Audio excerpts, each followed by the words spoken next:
मेरा नाम डॉक्टर ललन कुमार है।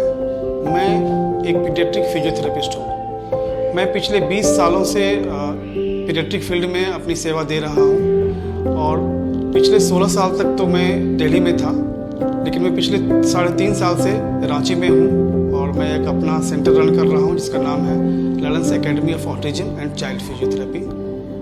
ऑटिज्म के जो बच्चे होंगे वो बेसिकली उसमें सेंसरी बेस्ड इशूज होंगे, लाइक बच्चा ज़रूरत से ज़्यादा चंचल होगा, आई कांटेक्ट नहीं देगा, उसके कम्युनिकेशन में प्रॉब्लम आएगी, सोशलाइजेशन में प्रॉब्लम आएगी और बच्चा एक जगह टिक करके भी नहीं बैठ पाएगा बिना किसी इक्विपमेंट्स के, बिना किसी गैजेट्स के। बच्चा different kind of sensory issues को शो करता है और ऑटिज्म में मेनली हम लोग सेंसरी इंटीग्रेशन थेरेपी देते हैं, ऑक्यूपेशनल थेरेपी देते हैं, स्पीच थेरेपी देते हैं, स्पेशल एजुकेशन और बिहेवियर थेरेपी भी यूज करते हैं। डिपेंड करता है कि बच्चा की नीड क्या है, बच्चा का लेवल क्या है, उस अकॉर्डिंग हम लोग थेरेपी प्रोवाइड कराते हैं। और न्यूरो डेवलपमेंटल इशूज में मेनली मोटर एरिया में दिक्कत होता है, बच्चा गर्दन नहीं संभाल पाएगा, समय से बैठ नहीं पाएगा, चल नहीं पाएगा।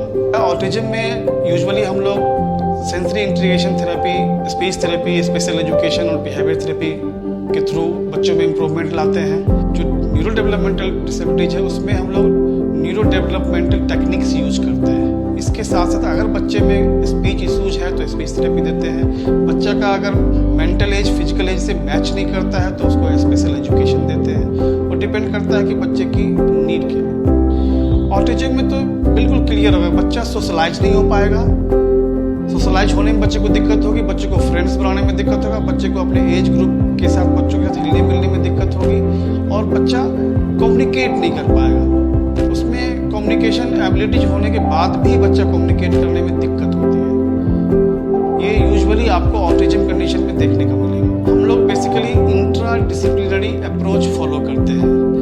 बच्चे की नीड्स अगर स्पीच थेरेपी की है तो स्पीच थेरेपी देते हैं, अगर सेंसरी की नीड है तो सेंसरी इंटीग्रेशन थेरेपी देते हैं। बट इन दोनों में कोरिलेशन होना चाहिए कि आप स्पीच में क्या कर रहे हैं और हम सेंसरी में क्या कर रहे हैं। एक दूसरे का एक्टिविटीज का पता होना चाहिए, एक दूसरे का गोल पता होना चाहिए, ये बहुत ज़रूरी है। जितनी भी टीम में एक बच्चे के साथ काम कर रहा है सब में एक समन्वय होना चाहिए ताकि एक दूसरे की एक्टिविटी के बारे में एक दूसरे को पता हो और यही एक तरीका है कि आप बेटर बच्चे को इम्प्रूव कर सकते हैं, होलिस्टिकली इम्प्रूव कर सकते हैं अपने बच्चे को। ऑटिज्म के बच्चों में बहुत चेंजेस आते हैं, बस थोड़ा समय लगता है, पेरेंट्स को थोड़ा पेशेंस रखने की ज़रूरत है। बहुत बढ़िया इम्प्रूवमेंट मिलता है। बच्चे मैक्सिमम बच्चे अपने डे टू डे एक्टिविटी को कर पाते हैं और अपने सोसाइटी में अपना योगदान दे पाते हैं। हमारा इवैल्यूएशन का प्रोसेस काफ़ी सिंपल है।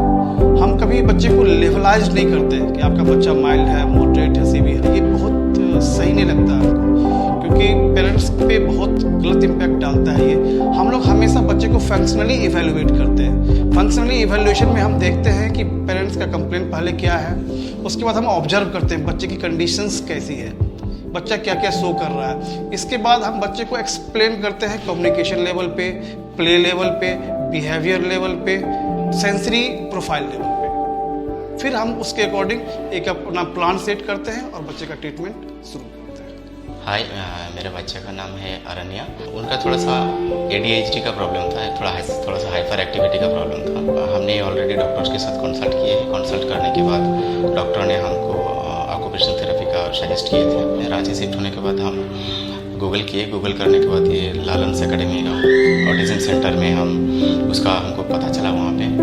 उसके बाद हम आए यहाँ पे, सर के साथ बातचीत किए और ऑलमोस्ट मेरा बच्चा अभी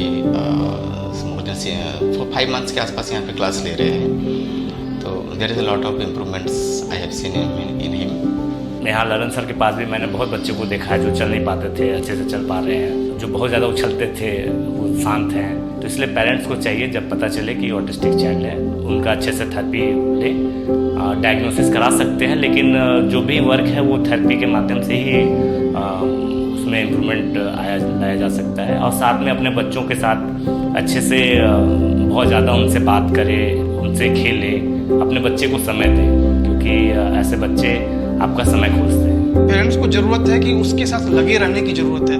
आप जो थेरेपी ले रहे हैं उस पर विश्वास रखें और जो थेरेपिस्ट आपको बोल रहा है कि घर में जो करना है आप उसको फॉलो करते रहें। थोड़ा समय ज़रूर लगेगा लेकिन इम्प्रूवमेंट 100% होगा।